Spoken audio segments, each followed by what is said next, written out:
Good day, everyone. I am thrilled today to be presenting to you the Player 360 from Snowflake. It's going to be powering the next generation of analytics within the Snowflake gaming cloud. To do this demonstration, we've gone ahead and we've created a little bit of a gaming analytics company, the SnowForge Interactive Gaming Company. And we're going to be doing a number of things today during the presentation. We're going to do an introduction to Snowflake and how Snowflake looks at the gaming industry. We're going to take a look at the Snowflake Player 360 dashboard and Gaming 360 overview. And then we're going to take a look into a live demo of some of the things and different parts and pieces of Snowflake that make up the Player 360 demo. And then we're going to wrap it all up for you. My name is Jason Holt. I'm a senior sales engineer at Snowflake with a number of different gaming companies across Snowflake. With me today presenting the Snowflake Gaming Player 360 is going to be Daniel Yu from our Solutions Innovation team. And Daniel is one of the co-creators behind this demo, and we wanted to present and show it to you and all the different things you can do within Snowflake. As part of this, what we really wanted to understand was, can we build a Player 360, and then can we also build on top of that a churn model that'll do a number of things for us? It can identify at-risk players based on gameplay. We can do some feature testing. We can use some of Snowflake's built-in machine learning model capabilities, some of our notebooks, and analyze the gaming telemetry to make that next best recommendation to our marketing teams. And so then we can take that model and then we can do things with it and activate that data across Snowflake as a whole. So this is really the use case that we're focusing on within our Player 360 demo. So how does Snowflake look at the gaming landscape today, and what are some of the challenges that are presented, and how is gaming a little bit different than some of the other industries that Snowflake works with? Well, for starters, we have high velocity event data. There's a lot coming in from that streaming side, from gaming events and things that happen in game, and all these things that we can capture and then bring into the analytical platform. So how do we scale out to get and manage that event data? Next, we have semi-structured data, we have structured data, we have unstructured data, we have all this multimodal data that Snowflake needs to bring into the platform to be able to make some good analytics and build that model on. Next, we have real-time personalization and iteration options that we need to do. Is the game too hard? Does the game need to be easier? Do we need to make a change to the game? How do we get all that information and build ways in which our developers can change the game on the fly? We also have the capabilities of deep behavior analytics and lifetime value modeling that can happen. But again, we need all that data in one place to make it really easy. We don't want to move data around. We don't want to lose our single source of truth. We want all of our player data safe and secured and governed. And these are a lot of the challenges that happen within Snowflake. So how did we architect this to be part of what we call the Player 360? This is a really high-level view of what it all looks like. But on the left, we have our data sources. Where's the player data coming from? Where are our support cases coming from? Where's our event stream coming from? And we've had to simulate a lot of this to create this demo, but we've made it as realistic as possible. So we take all that player data, we take all the game data, we take all the sales data, and we bring it all into Snowflake into our raw layer.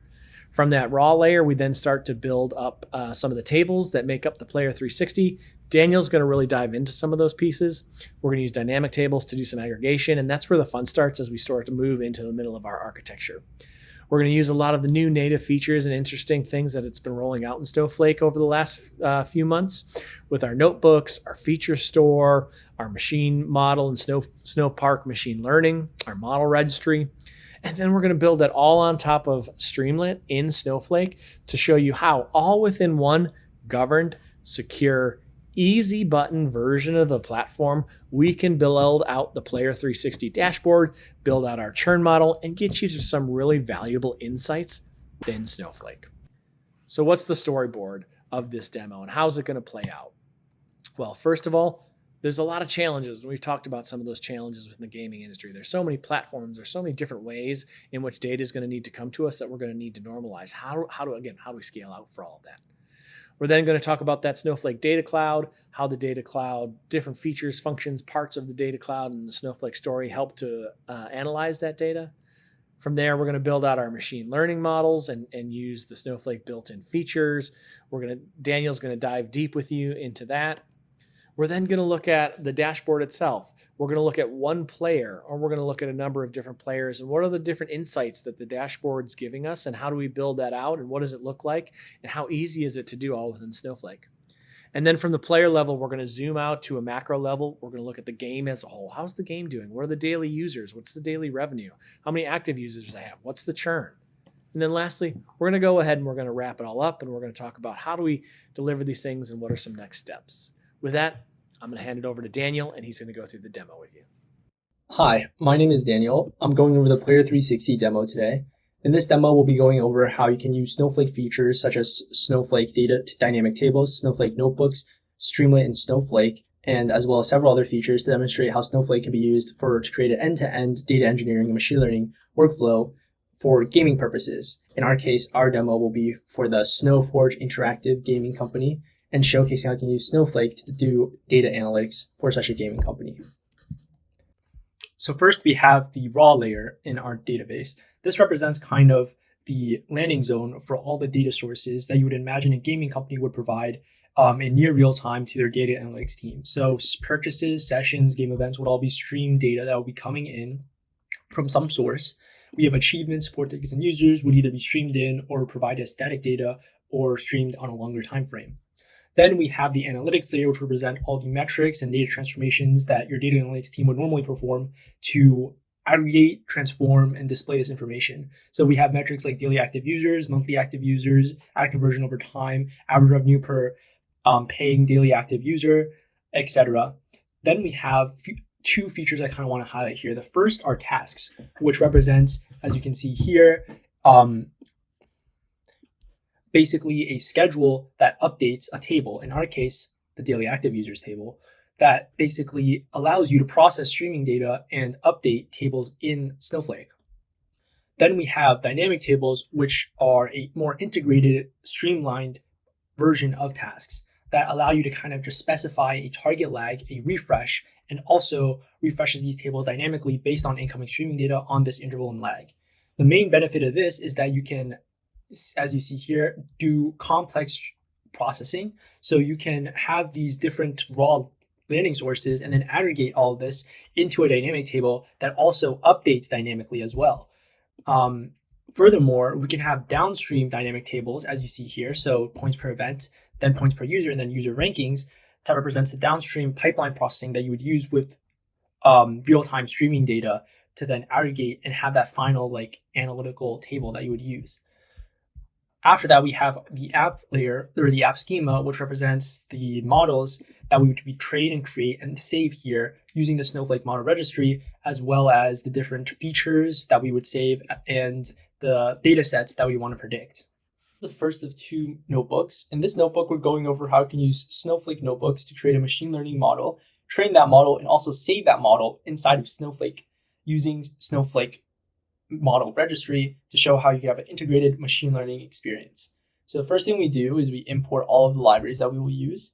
Then we have this churn prediction model that we take this data, join it together to have this really large features data frame, of which the features that we're going to use are only going to be a subset.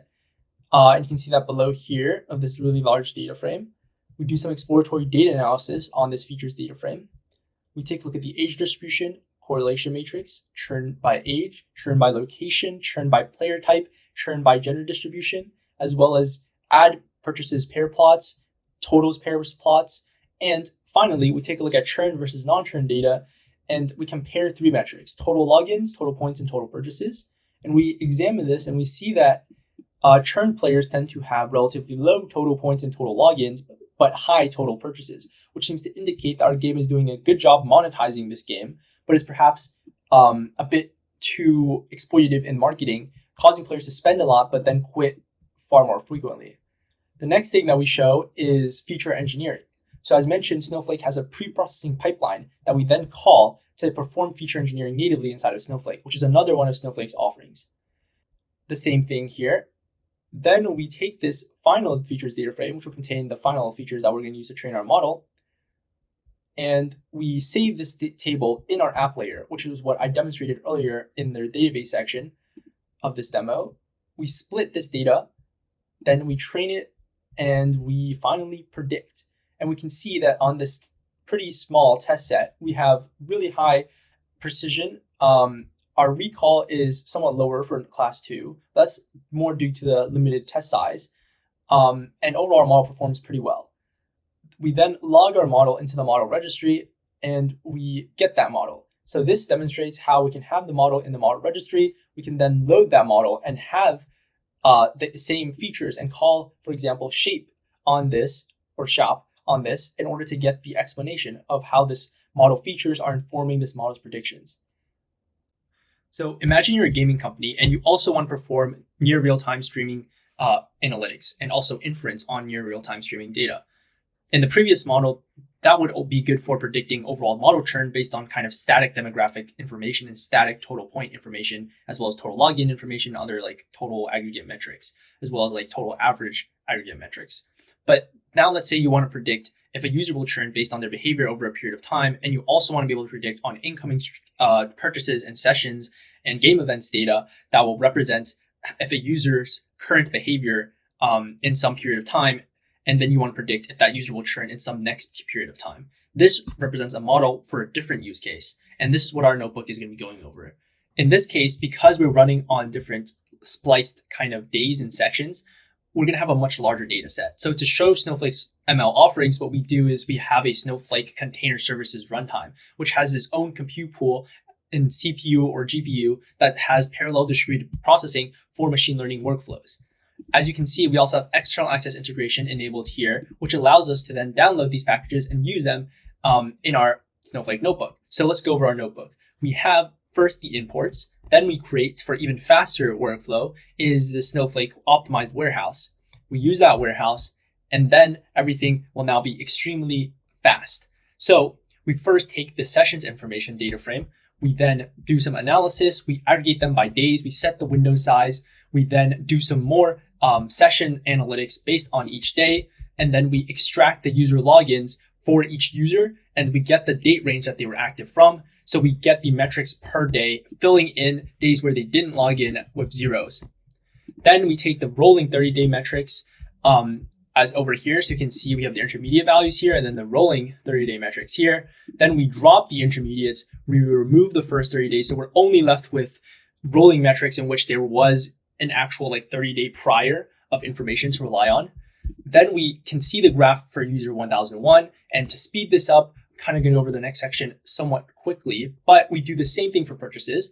We break it down to purchases and purchase information.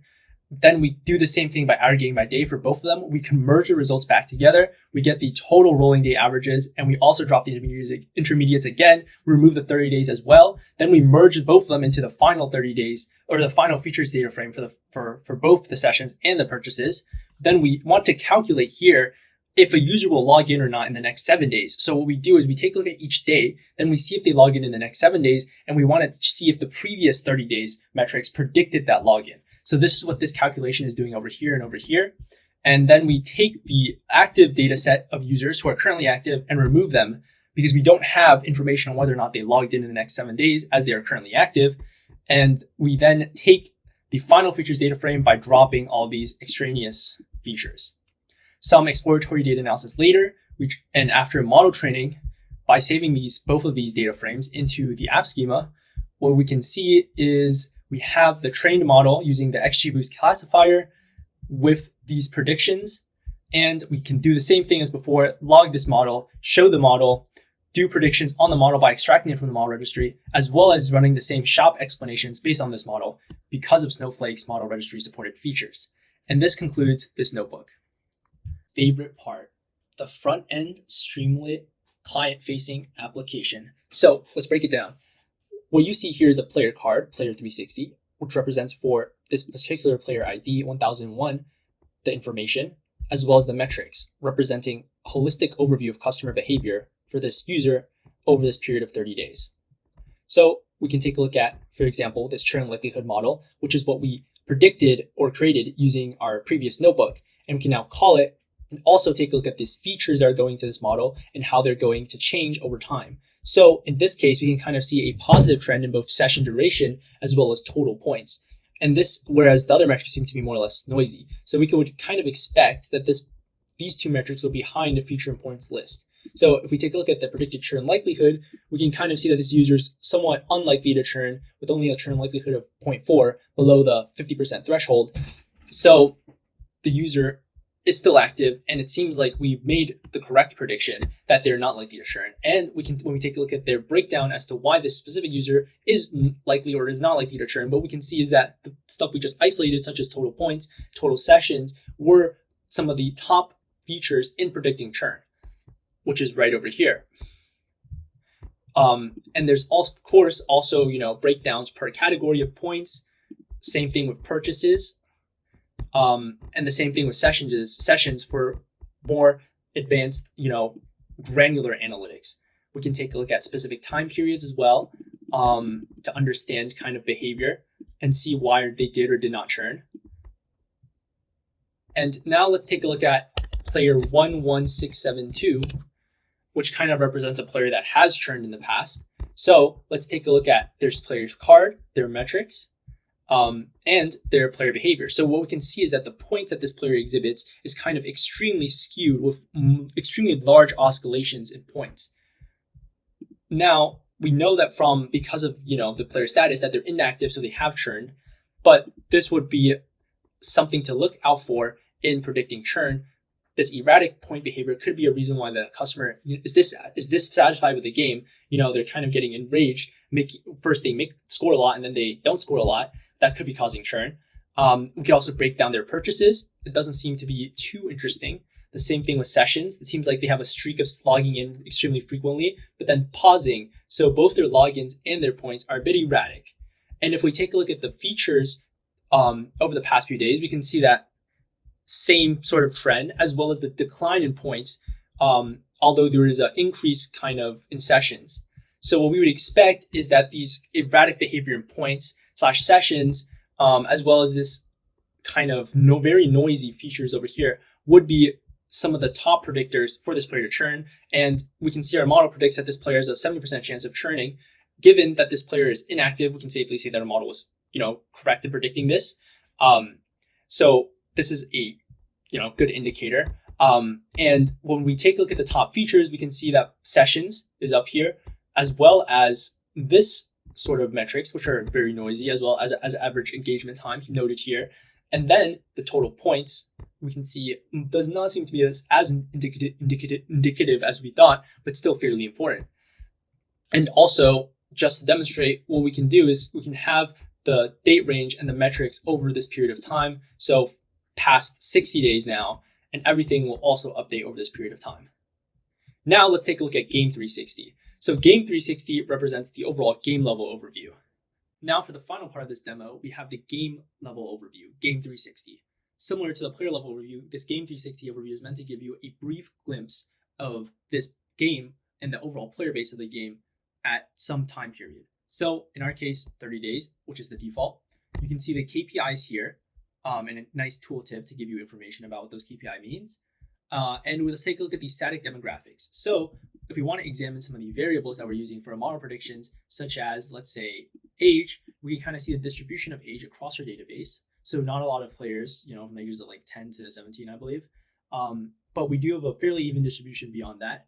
Then we have gender as well, fairly even breakdown. Location, fairly distributed as well. And we can take a look at basically whatever other demographic information we want here. Now let's isolate a few of those to see kind of the churn rate by age group. So we can see that both 0 to 11 and 45 to 54 are far more likely to churn. And for some reason, people in Germany and Poland are more likely to churn. And of course, we can see that churn rate is much higher for people of casual player types versus hardcore, which is what we would expect. Then we can take a look at a correlation matrix, perform some more data analytics about the churned and the non-churned data set, and the same visualization to kind of analyze behavior of those who have churned versus not churned. Now let's take a look at the overall game metrics. So all of this, as you notice, is static, but that doesn't mean we can't dynamically look at time periods. So let's take a look at some time frame. So we can take a look at daily active user metrics, the average revenue per daily active user, daily revenue per paying customer, as well as taking a look at customer lifetime value per cohort, which we notice kind of drops after January 1st. We can further take a look at like the churn rate metrics, like the daily churned users, as well as the monthly churn rate by further like splicing this time frame as well and moving it around and basically performing whatever sort of trend analysis you would want on top of this like overall like, monthly data. Now, let's say we noticed earlier that people from Poland and casual players were far more likely to churn. So let's take a look at some filtered subset by Poland and casual players we have here. So we can see that there is 17 players that fit this categorization. And we can take a look at the dynamic demographics for this specifically filtered subset. So we can kind of see that the correlation matrix has changed a lot. So has the distribution of the churn versus non-churn players in this data set for these specific metrics, proportion purchase, average purchase amount, average ad engagement time, which are kind of what you also would expect to show up here as well as indicative metrics of predicting, or I guess in this case, correlating with churn. And we can kind of compare it to the static demographics as well, where we see that, hey, yeah, this is some significant difference for the subset versus the overall data set. Now, if you want to take a look at the dynamic churn likelihood, what we can find is that if we take a look at what would predict churn for people in this data set of this like 17 people, what we find is metrics like the rank, proportion purchased, and average session per week are what are predictive for this data set of churn. Similarly, if we consider churn predictions over this past time frame and we want to do future predictions by these features over here, where we see that there's quite a few outliers in terms of separating these values, and it's kind of almost entirely predicted by these top three metrics in sort of impacting this model output. Now, let's say we have this data set and we want to do some more advanced data analytics. What we can then do is save this filtered data set to Snowflake, which we'll now see in our app schema as this filtered DF, and we can perform more data analytics in Snowflake. So this has been the last part of this technical walkthrough. It's been a pleasure, and I hope you enjoyed. Thank you, Daniel. That was amazing. Great job. I really appreciate all the hard work that went into this collaboration to build this out. Today, what did we do? We took a look at how do we take siloed data across a number of different platforms. How do we bring it into Snowflake? How do we normalize that data, aggregate that data? And then how do we use a lot of the built-in features, those easy button Snowflake features, to build out this pipeline that gets us to a dashboard that allows us to do some really interesting analytics around churn, around player behavior. And then how do we serve that data up to our marketing teams to keep players coming back? I really hope you enjoyed the Snowflake Player 360 interactive demo that was created for you by Snowforge Interactive. With that, I hope you keep playing, enjoying the games, and we'll see you soon.